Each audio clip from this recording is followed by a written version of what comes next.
In many different environments, the advantage doesn't always lie with the one who initiates the approach and attack.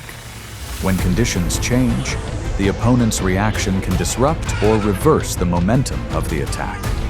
Some species use pack structures or individual reflexes to thwart attempts to approach. The outcome is determined by how well the timing of the attack is controlled and the ability to maintain pressure for a short period. During long migrations, wildebeest maintain a stable direction and follow the signals of the herd.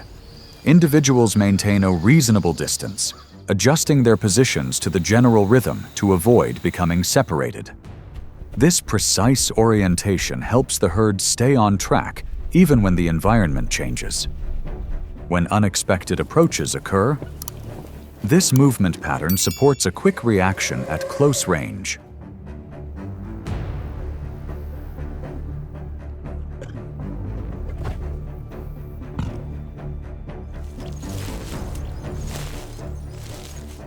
Two lionesses approach and hold their positions, attempting to subdue their target in a short time. In a brief moment, the wildebeest springs up, changes direction abruptly, and charges straight at the nearest lioness. When close enough, the wildebeest uses its horns to hook onto the lioness's leg, disrupting her grip.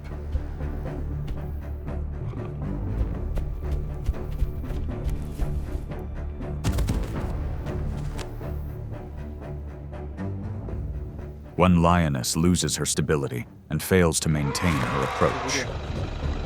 Both lions shifted from close range to evasive, widening their distance for safety. The attack ended in failure when the wildebeest escaped their grasp.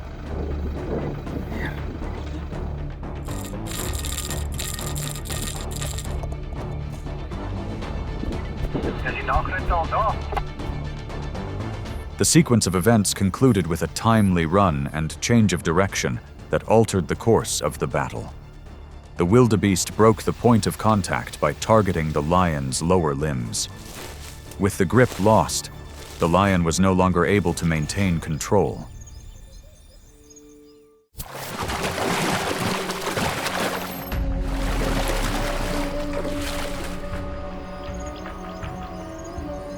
In calm waters near the shore, hippos maintain their territory and control the surrounding space. They remain stable, constantly observing and reacting immediately to any unusual movement. As distance shortens, hippos begin to adjust their position to maintain control.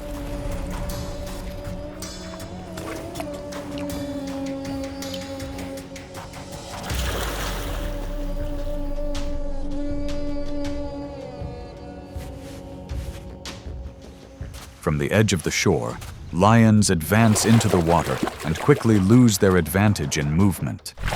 Lions lower their bodies, approach slowly, and try to get closer. Hippos turn, move around, and press closer, creating continuous pressure through distance and direction of movement.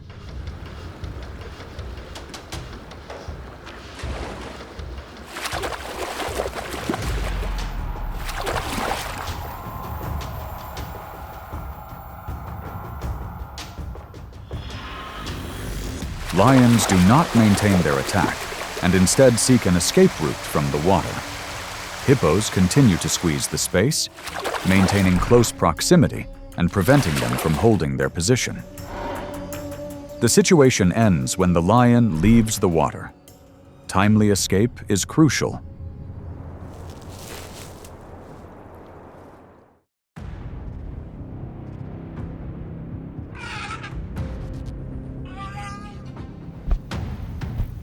In their familiar territory, elephant herds maintain a stable formation and control the surrounding space. Adults stand on the outer perimeter, maintaining a unified field of vision and reacting simultaneously. They move in unison, keeping close together to protect the young in the center. When an unfamiliar element appears, the formation quickly tightens and shifts to a defensive posture.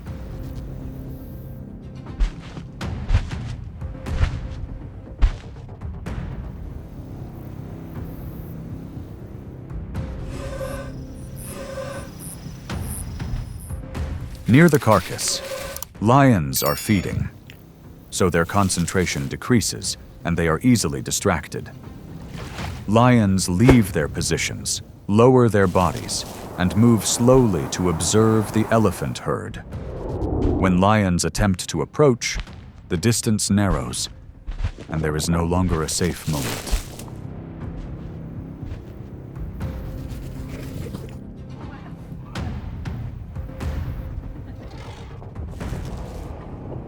The elephant herd begins to advance at a steady pace, gradually increasing pressure.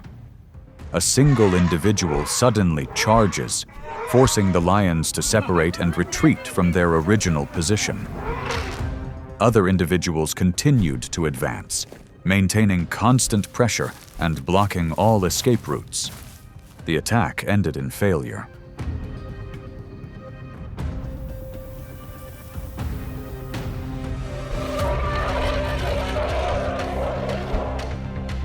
Throughout the entire event, control of the space remained with the elephant herd. The elephants maintained constant pressure and left no room for maneuver. When there was no longer any opportunity, the lions were forced to leave the area.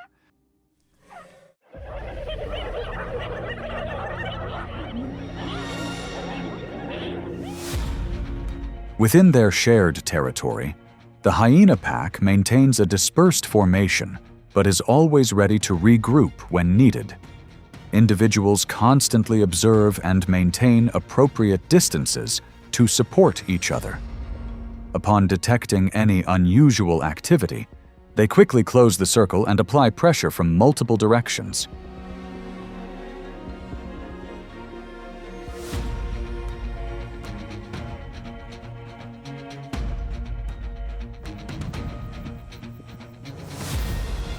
At the edge of the area, the lioness lowers her body and approaches a hyena at close range. The lioness shortens the distance but doesn't immediately close, maintaining a state of observation. As she gets closer, the hyena pack moves in unison and surrounds her, forcing the lioness to switch to a defensive posture.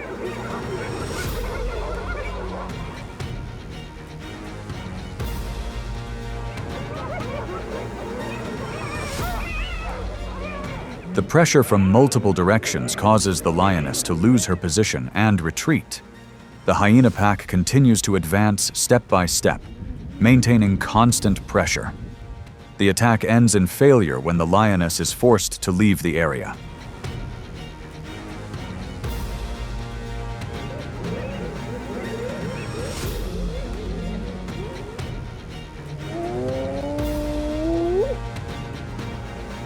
The sequence of events concludes with the advantage shifting according to the number and position of each group. The hyena pack maintains pressure when they have the advantage and retreats quickly when the situation reverses. When an opponent is surrounded from multiple sides, there is no longer any space to maintain an approach.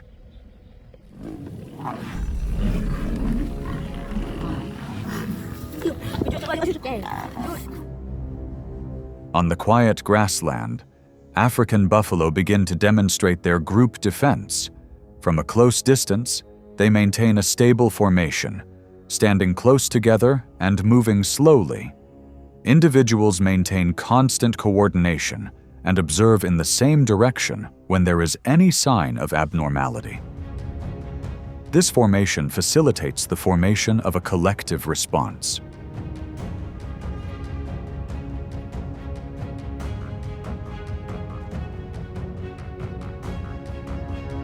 Right in the center of the herd, the lion remains in place and makes no obvious movement. Meanwhile, the buffalo begin to move around, forming a natural circle.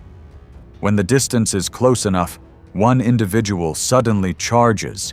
Immediately afterward, others continue to advance, quickly escalating the situation into chaos.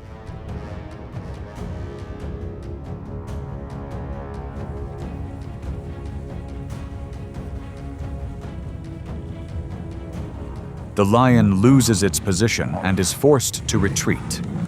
Pressure from multiple directions makes it impossible for the lion to control the situation. The buffalo continued to advance and maintain continuous movement. The lion's attack ended in failure, and the lion had to leave the area.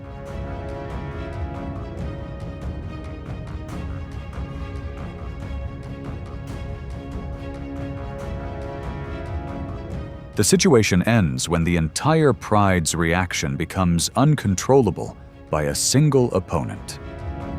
One individual's initiative is enough to trigger the entire pride. Once the pride acts together, there is no room for individual tactics. Natural coordination becomes the deciding factor in the outcome. I don't think so.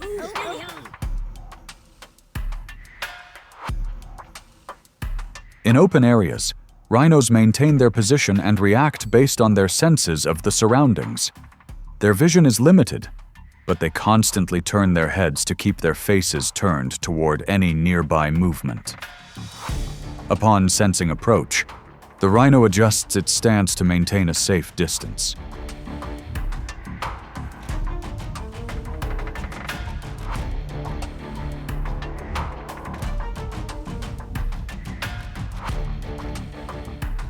From a distance, the lion begins to move slowly, observing the rhino's reaction.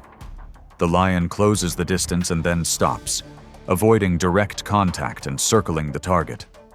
Each time it gets close, the rhino turns its head and lunges, forcing the lion to separate and continue circling.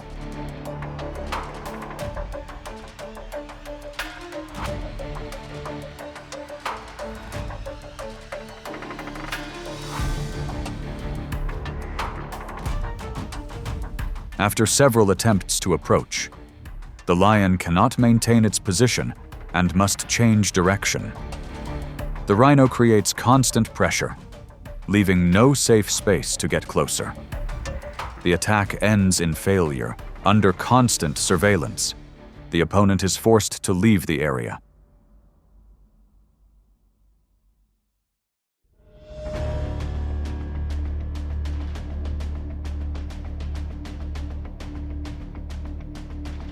In the open grassland, giraffes maintain distance and constantly monitor their surroundings.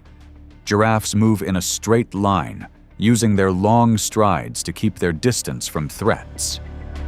When approached, giraffes accelerate and maintain a steady pace for extended periods. This ability to maintain distance lays the groundwork for a reaction when an opponent comes within close range.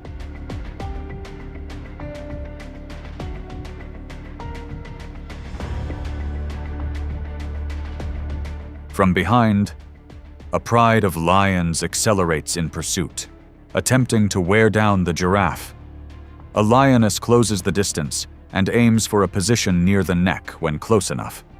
As soon as the lioness gets close, the giraffe stops running and switches to a direct reaction.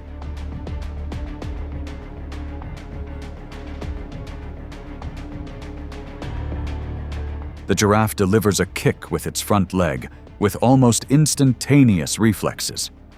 The lioness loses her position and is forced to break away from the initial point of contact.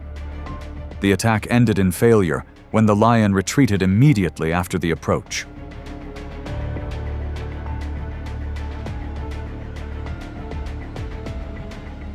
The situation concluded with the advantage shifting to the giraffe at the moment of impact. The giraffe didn't need to maintain constant distance. It only needed to counterattack at the right moment.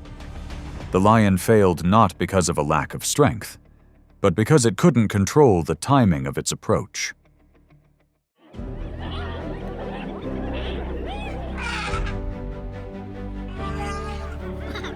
The sequence of events shows that not every attack maintains its initial advantage. When the opponent maintains structure and reacts at the right time, pressure can be reversed. Coordination and positional awareness repeatedly prevented effective engagements. The final outcome was determined by controlling space in those fleeting moments.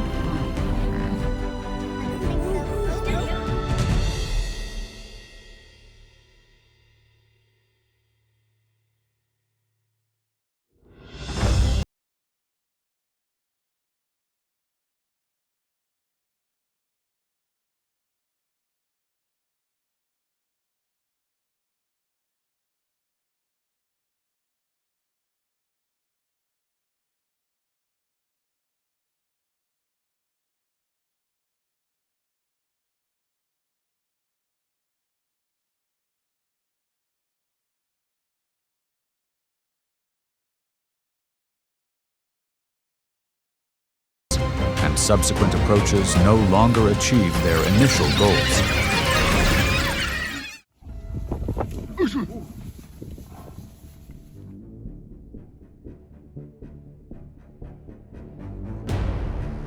In a tightly knit formation, buffaloes maintain a steady distance and closely observe any changes ahead. Individuals close together form a clear support zone, where distance is not easily broken by a single close approach. Their heavy bodies and thick horns prevent them from hastily retreating when pressure begins to build. This cohesion allows a seemingly vulnerable target to maintain stability longer than expected.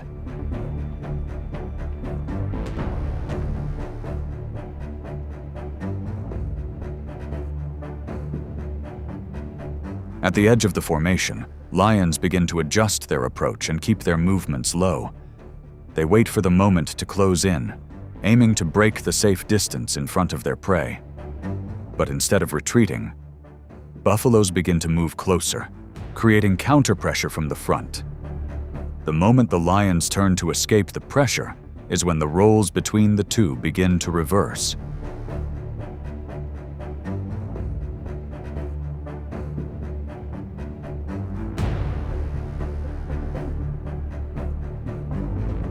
Without holding its defensive position any longer, the buffalo accelerated and reacted immediately at close range.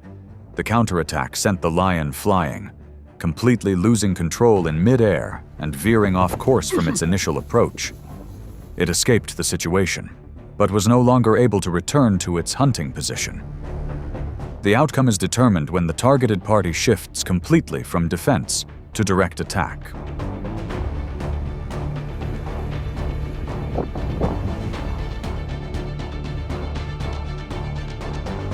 The decisive moment doesn't lie in the approach phase, but in the instant the roles of the two sides are reversed. A target being watched can instantly become the dominant party if it reacts at the right time and decisively enough. In nature, just a slight dip is enough to tip the balance completely in the opposite direction.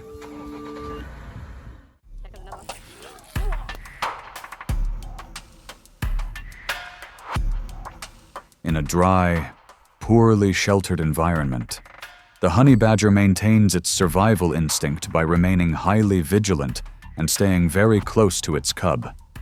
It doesn't leave its position when danger approaches, but instead maintains its orientation and is ready to react at close range. This proactive approach makes a seemingly easy target much more unpredictable.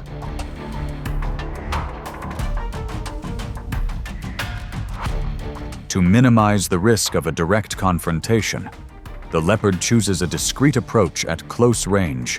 It lowers its body, shortens the distance, and lunges in a very short burst.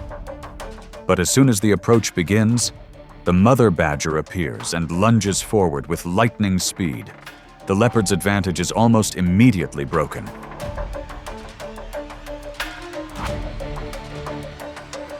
Unable to maintain the safe distance it initially calculated, the leopard is forced to turn and leave the area. The mother badger maintains direct pressure and doesn't give the opponent a chance to regain their rhythm. The outcome is determined by the unexpected appearance and extremely high intensity of the reaction, enough to reverse the entire course of the game in a single moment.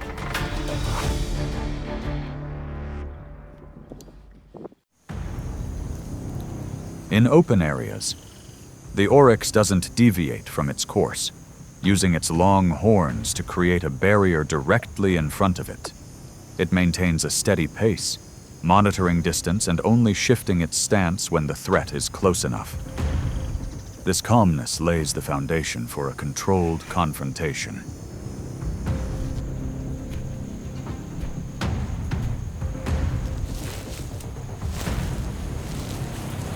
After identifying its target and separating it from the herd, the lion accelerates to close the distance and look for an opportunity to lock onto its target.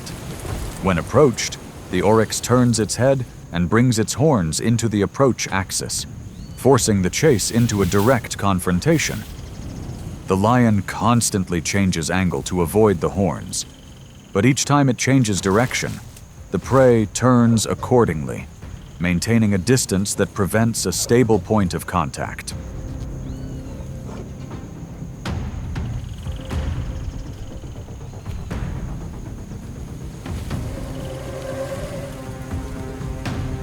When all approaches are blocked, the lion's attack pace slows down and shifts to a more exploratory phase.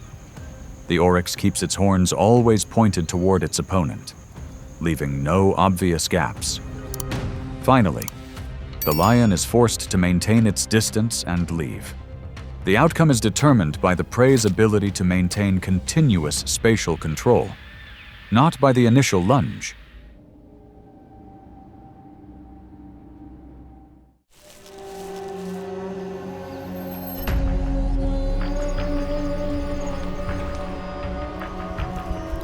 During continuous migrations, wildebeest maintain their survival instincts by moving in large groups and maintaining a very stable rhythm.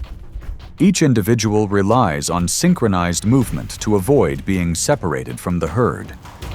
When pressure arises, they don't stop but continue moving to maintain distance. This continuous migration rhythm makes approaching more difficult to control.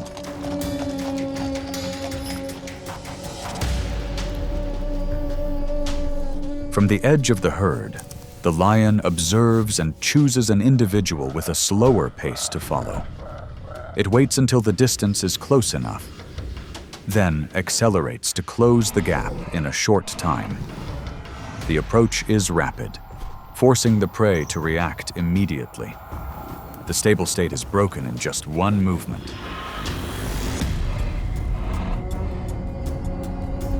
Unwilling to be cornered, the wildebeest responds quickly within a very short distance. The kick is delivered at the right moment, causing the lion to lose its approach and forcing it to slow down. The gap is quickly re-established as the prey continues to move with the pack. The initiative is no longer with the pursuer.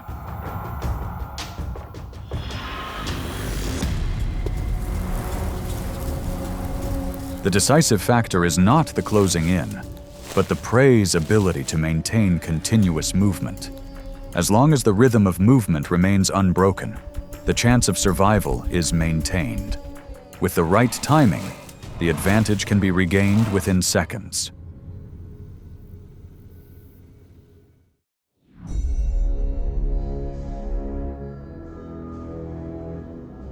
In a less protected environment, the porcupine doesn't choose to flee but switches to a defensive stance as soon as the distance narrows. It relies on its stiff, sharp quills to create a defensive zone around its body, rather than launching a prolonged escape. This stability makes a seemingly slow target more difficult to approach than anticipated. Underestimating the porcupine's defenses, the leopard chooses a direct attack at very close range. It lowers its body, closes the distance, and lunges in, intending to finish quickly in the first strike. But as soon as the distance is broken, the porcupine bristles its quills and turns its back to direct its entire defense in the direction of attack. The mistake occurs in the very first lunge. In just a split second, the mistake in that first lunge determines the entire outcome. The sharp fur renders the entire approach ineffective before it can gain an advantage. The outcome is determined by a misjudgment from the outset, enough to end any chance of correction for the predator.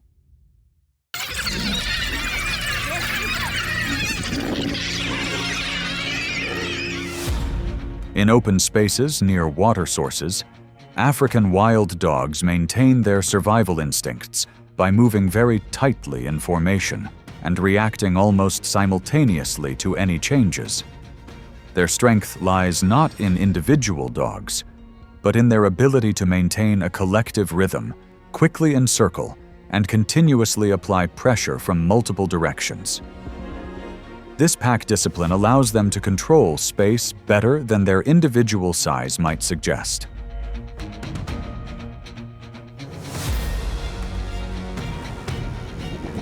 When a lioness approaches the water source, the pack of wild dogs doesn't retreat, but actively blocks her approach. They move in circles, continuously emitting short, sharp sounds and gradually closing in to create psychological pressure. The lioness stands still for a few moments to conserve energy, then suddenly lunges and attacks a nearby individual.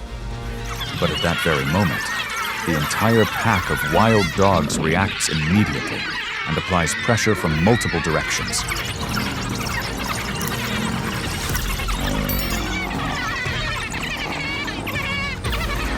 Unable to maintain control of multiple targets simultaneously, the lion was forced to release its prey and retreat.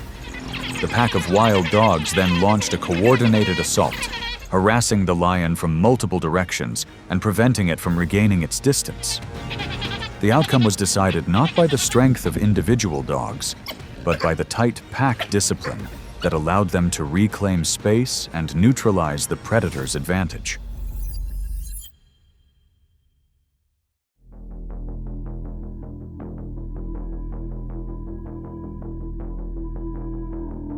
In open, poorly sheltered spaces, elephants maintain their survival instincts by keeping a very tight formation around their young. The mother doesn't leave her position when danger arises, but instead faces the elephant and always positions her body between the young and the pressure point. Her large size and long tusks create a very clear barrier in front of her.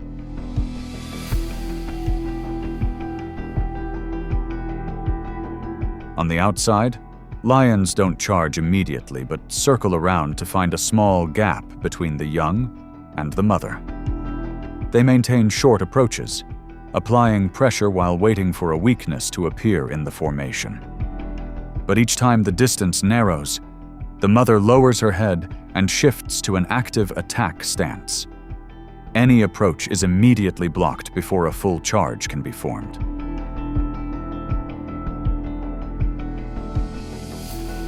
When they can't find a tactical gap, the lion's attack slows down and shifts to a more cautious approach. The cub remained very close to its mother, while the mother maintained enough pressure to push away any attempts to approach. Eventually, the lion was forced to give up and keep its distance. The outcome was decided not by the strength of the attack, but by the mother's ability to protect and maintain a tight formation.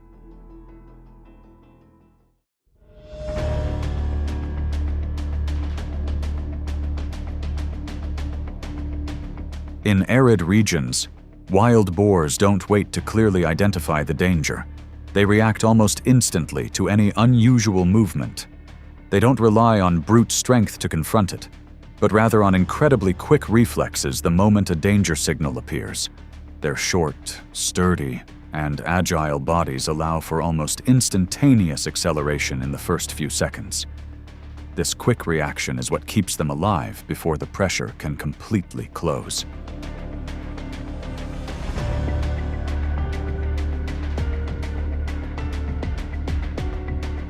When the target enters close range, the lion immediately deploys an ambush with the goal of locking onto the target. It chooses a short approach with the target locking onto the target in the first move. But the wild boar detects this early and runs away almost simultaneously, making the charge insufficient to keep the target within reach. The distance isn't locked, and the situation begins to shift in the opposite direction.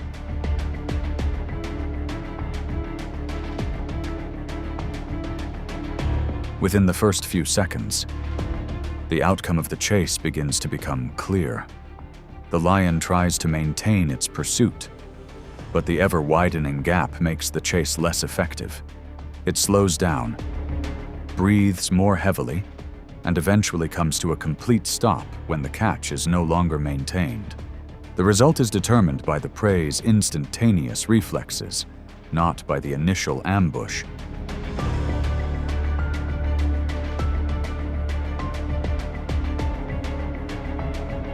The deciding factor is not the chase itself, but the failure to lock down the distance in the first few seconds.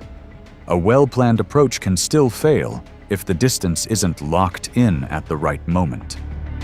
By the time the prey regains safe space, the hunt is almost over. In nature, the limits of a predator are often most clearly revealed after that initial missed opportunity.